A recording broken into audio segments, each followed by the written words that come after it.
मीठे सुंदर नाम में फिर से जय मसीह की। मैं ऐसे आशा रखता हूँ कि आप प्रभु यीशु मसीह के नाम में ठीक होंगे। और प्रभु यीशु मसीह का आज मैं वचन फिर से बोलने जा रहा हूँ आपके बीच में। प्रभु यीशु मसीह का वचन लेके आया हूँ। आज हमारा टॉपिक है सुसमाचार। आज सुसमाचार बहुत सारे देखे होंगे, जैसे टीवी में सुसमाचार आता है।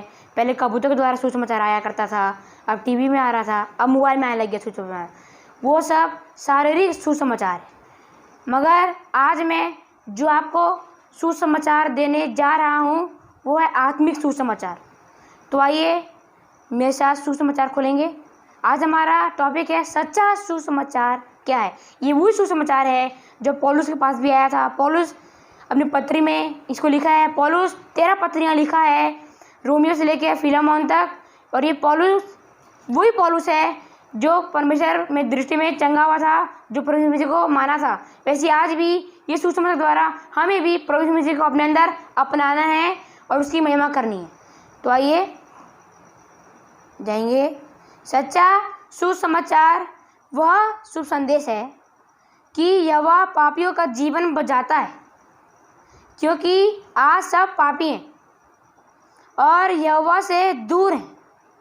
यहोवा हमारे पापों के लिए मारा गया, गाड़ा गया और तीसरे दिन जी भी उठा।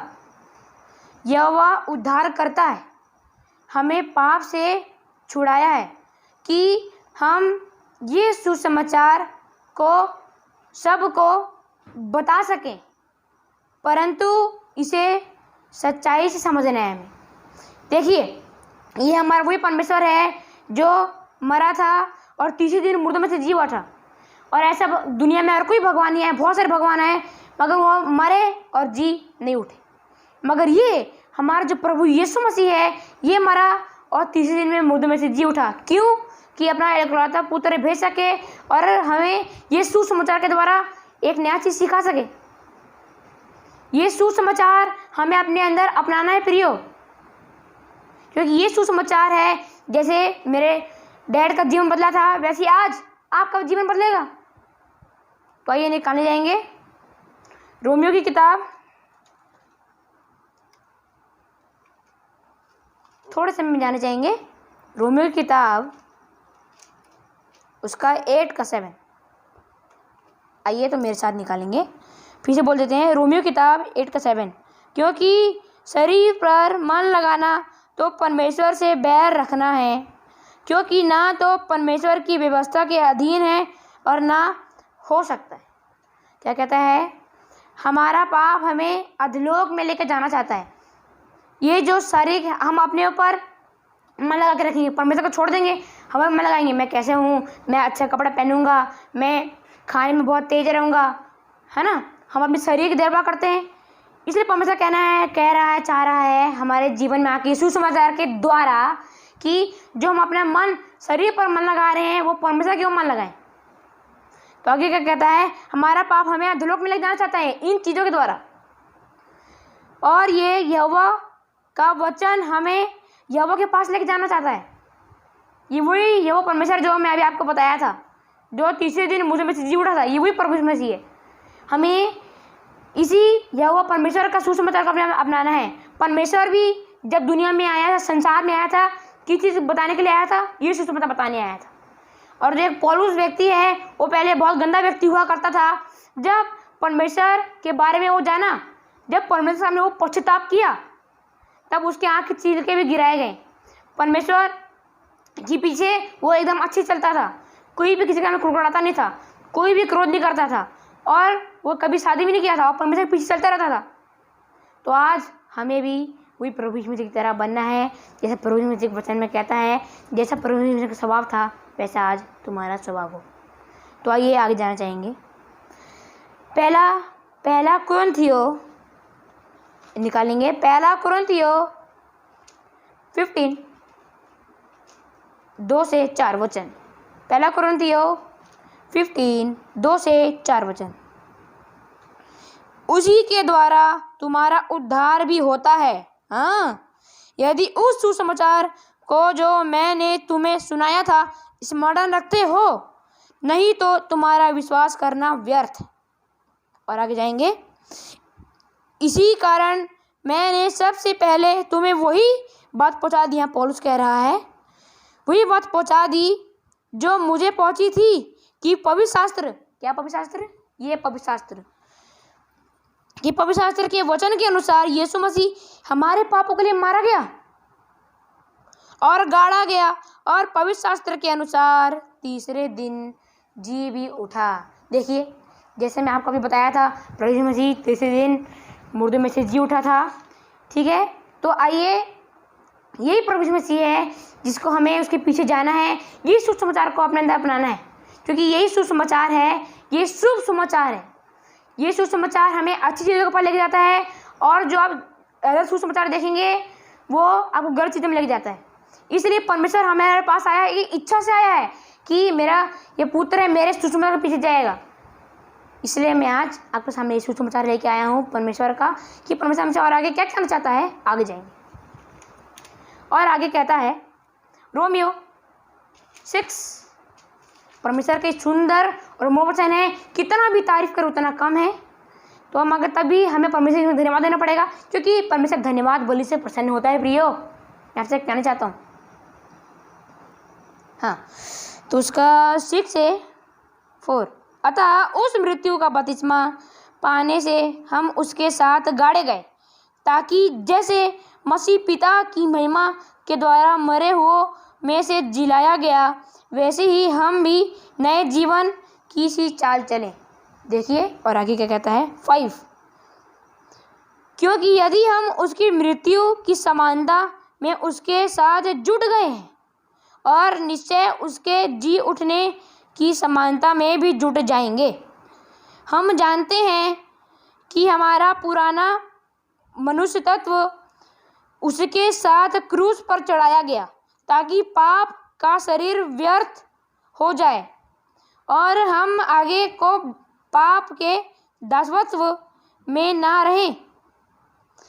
उसके आगे जाएंगे, क्योंकि जो मर गया वो पाप से छूटकर धर्मी ठहरा। इसलिए यदि हम मसीह के साथ मर गए तो हमारा विश्वास यह है कि उसके साथ जिलाए भी जाएंगे। आमीन, आमीन। देखिए, परमेश्वर हमें चाहता, हमारे अंदर को जिलाना चाहता है कि हम ये सुसमाचार को पीछे इसके पढ़ें और इस सुसमाचार को माने। तो मैं आपसे कहना चाहता हूँ, अगर आप इस सुसमाचार को मान रहे हैं जो मैं आज आपके सामने लेके आया हूँ, तभी आप परमेश्वर के योग्य हैं। हमें परमेश्वर के योग्य बनना है कि परमेश्वर जैसे तीसरे दिन मुर्दों में जी उठा था, वैसे ही हम भी जब परमेश्वर को मानेंगे तीसरे दिन मुर्दों में जी उठेंगे। अगर आप चाहते हैं कि आप पापी ना कहलाएं, तो इस सुसमाचार को जो मैं आपके सामने फैला रहा हूँ उसको मानना पड़ेगा। परमेश्वर का जो वचन है यह हमें पहले मुश्किल लगता है, मगर समझ में आता है, इसलिए परमेश्वर के वचन को हमें मानना है, उसके वचन पर चलना है। पौलुस यहाँ कहता है यह सुसमाचार हमें दृढ़ता से थामे रहना है, एकदम मतलब मजबूत से थामे रहना है, एकदम एकता से थामे रहना है, कि ये जो वचन हमारे यहाँ से छूट मत जाए। शैतान बहुत से तरीके आजमाएगा, हमसे छुड़ाना चाहेगा वचन को, इसलिए परमेश्वर कह रहा है कि हमें इसे दृढ़ता से थामे रहना है कि कोई भी हमसे छुड़ा ना सके, और हम प्रभु यीशु मसीह के वचन में उद्धार पा सके, प्रभु यीशु मसीह के नाम में। तो आज मैं आपसे कहना चाहता हूँ, आपको प्रभु यीशु मसीह के नाम में उद्धार पाना है प्रियो, क्योंकि हमारा जो शरीर है गलत कामों के पीछे करने में लगा रहता है। इसलिए हमें ये गलत कामों को नहीं करना है, ये सुसमाचार को अपने अंदर अपनाना है। इसलिए सुसमाचार कह रहा है कि सुसमाचार को मानो, अपने अंदर इसको अपनाओ। आगे क्या कहता है, दृढ़ता हमारा रहना है, क्योंकि जैसे पौलुस भी था, जैसे वो भी इसको दृढ़ता से माने रखता था, जैसे परमेश्वर भी था, जब परमेश्वर नीचे आया तो परमेश्वर ये वचन सुनाता था ना, सुसमाचार क्यों सुनाता था, कि लोगों का जीवन बदलने पाए, लोगों के जीवन में एक अच्छा सुसमाचार आने पाए। ये सुसमाचार का मतलब ये होता है अच्छी चीज़ें जो परमेश्वर हमें अभी उपलब्ध करा रहा है। परमेश्वर कहता है जो मुझे मानेगा उसे कोई भी कमी घटी नहीं होने देगी। आगे एक वचन जाना चाहेंगे, आखिरी क्या कहता है परमेश्वर, इसका दूसरा कुरिन्थियों 5:17 क्या कहता था, ये वचन समाप्त करते हैं। प्रियो, मैं वचन समाप्त करूंगा। ये जो सुसमाचार है आप अपने अंदर अपना लीजिए, वरना आप मुश्किल में पड़ने वाले हैं, क्योंकि संसार में सिर्फ ये सुसमाचार है जो हमें ये सब चीज़ों से बचाएगा और कुछ पूछा हमने नहीं बचाएगा वचन। हाँ, उसका 5 का 17। इसलिए यदि कोई मसीह में है तो वह नई सृष्टि है। अगर आज हम प्रभु यीशु मसीह में हैं, मतलब आज हम एक नई सृष्टि है, एक नए लोग हैं, परमेश्वर में पाए गए। पुरानी बातें बीत गई हैं, देखो सब बातें नई हो गई। यहाँ पे पुरानी बातें बीत गई, सब बातें नई हो गई। ऐसे क्यों कह रहा है? कि हमारे अंदर जो पाप है वो हट गया है, हमारे अंदर जो परमेश्वर को मानने का जज्बा है वो बढ़ गया है। इसलिए परमेश्वर कहता है कि वचन को दृढ़ से थमे रखो, मजबूत से थमे रखो कि कोई छुड़ा ना पाए। इसलिए ना कहता है प्रियो कि हम पाप में बढ़ते जाएं। इसलिए कहता है हमारा पाप मिटे और हम इस सुसमाचार को माने जो परमेश्वर ने हमें दिया है। तो प्रभु यीशु मसीह के ये वचनों के द्वारा आप लोगों को फिर से आशीष मिलते रहे और उसके अनुग्रह आप लोग सब बने रहे, ऐसा प्रार्थना मांगते हैं। आमीन। तो आप सबको फिर से जय मसीह। मैं भी परमेश्वर का धन्यवाद करता हूँ और सबको जय मसीह बोलता हूँ। मैं परमेश्वर का धन्यवाद करता हूँ। अभी सुना मेरे बेटे को आपने कि कैसे सुसमाचार सुना रहा है। ये वही बेटा है जिसको मैं आज से 2009 में जब लेके गया प्रभु के साथ, जब प्रभु के साथ में था वहाँ पर, और परमेश्वर मुझे दिखा रहा था। मुझे कुछ भी ये सब चीज़ें प्रभु के बारे में नहीं पता थी, लेकिन जब प्रभु यीशु मसीह का सुसमाचार मेरे लिए आया, मैं सोचा कि क्यों ये मेरा ये ईसाइयों प्रभु ऐसा क्यों कीलों पे गाड़ा गया है। वो कीलों पे गाड़े के कारण जब मेरे को पता चला कि वो मर गया, वो गाड़ा गया और तीसरे दिन मुर्दों में से जी उठा, तो मेरे पैर के नीचे से ज़मीन खिसक गई। और फिर मैंने जब जाना कि क्यों वो मारा गया, क्यों वो गाड़ा गया और क्यों मुर्दों में से जी उठा, मतलब जितनी भी योजना मेरे प्रभु की थी वो सारी योजना मुझ पापी को बचाने की थी। वो मेरे जैसे पापी को बचा रहा था। और मेरा ये थिंकिंग है, ऐसा कहीं नहीं लिखा नहीं है, लेकिन जब वो क्रूस पे चढ़ रहा था, जब उसने पहली वाणी बोली कि हे पिता इन्हें क्षमा कर क्योंकि ये नहीं जानते कि ये क्या कर रहे हैं, तो मुझे लगता है जितनी भी पीढ़ी उस समय से लेके अभी तक 2020 साल बाद तक अभी तक हुई है, वो जो बात बोले थे उसको मालूम था, क्योंकि हमारा प्रभु सब कुछ जानता है। वो आदि और अंत है, अल्फा और ओमेगा है। उससे कुछ नहीं छुपा। बोले हर चीज, दुख सुख प्यार मोहब्बत सब कुछ मेरे प्रभु ने मनाया है, तो कुछ छिपा नहीं है। तो वो उस समय जब मरा, गड़ा गया, मुर्दों में जी उठा, ये गवाही मेरी परमेश्वर की, ये गवाही, ये भी एक गवाही है कि किसी ने आके सुसमाचार के द्वारा दुख सुनाया। और सुसमाचार जब मैंने सुना कि हमारा प्रभु मेरे पापों के कारण मारा गया, तो मैं बहुत व्याकुल हुआ। उस चीज़ को मैं धीरे धीरे समझा, मैं प्रभु में आगे बढ़ा। तो आज परमेश्वर मुझे सिखाता है, बताता है और वचन से बोलता है, बातचीत करता है। इसलिए मैं प्रभु को धन्यवाद करता हूँ कि परमेश्वर ने मेरे बेटे को इस्तेमाल कर रहा है और इतना सुसमाचार, सुंदर सुसमाचार का वचन जो है वो बता रहा है। मीन ये है कि हमारा प्रभु यीशु मसीह केवल मेरे लिए नहीं, मेरे बेटे के लिए नहीं, मेरे आने वाली पीढ़ियों जो आएंगी उनके लिए भी मारा गया था, गाड़ा गया था। लेकिन इतनी पीढ़ियों के बाद परमेश्वर ने मुझे चुना कि हो सकता है 20 पीढ़ियों के बाद, हो सकता है 30 पीढ़ियों के बाद, कहीं ना कहीं से तो मैं आया था, मुझे ऐसा लगता है। तो मेरे इतने साल बिताने के बाद परमेश्वर जो है मेरी पीढ़ी द्वारा मुझे आशीष किया, मुझे बचाया। तो मैं विश्वास करता हूँ कि आगे भी मेरे वंश को बचाएगा। अगर इस संसार में, अगर ये संसार रहा तो बिल्कुल मैं प्रार्थना करता हूँ कि आने वाली पीढ़ी भी मेरी, लेकिन सबसे पहले परमेश्वर चाहता है कि मैं बचूं। क्योंकि आज बहुत सारे सेवक दास उठ खड़े हुए हैं जो बहुत सारी बातें बोलते हैं, तो उसमें खैर हम नहीं जाएंगे, लेकिन हमें अपना और केवल अपना समय जो है परमेश्वर को देना है। और जब हम वचन से पढ़ते हैं, मैं जब भी वचन पढ़ता हूँ, परमेश्वर का कभी भी ऐसा समय नहीं आया कि मुझसे बोला और बातचीत नहीं किया। हर बार कुछ ना कुछ ऐसी बातें बोलता है, और वही बात बोलता है जो हमारी सिचुएशन हमारे जीवन में होती है।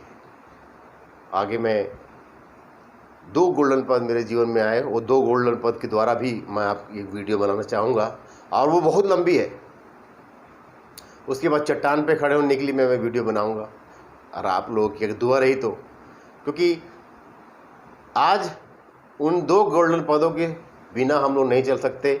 हम उस चट्टान पे, जिस चट्टान में परमेश्वर हमें खड़ा रहने के बाद बोलता है, सिखाता है, उसमें हम खड़ा नहीं हो सकते। हम तभी खड़ा हो सकते हैं जब ये 2 गोल्डन पद हमारे जीवन में रहेंगे।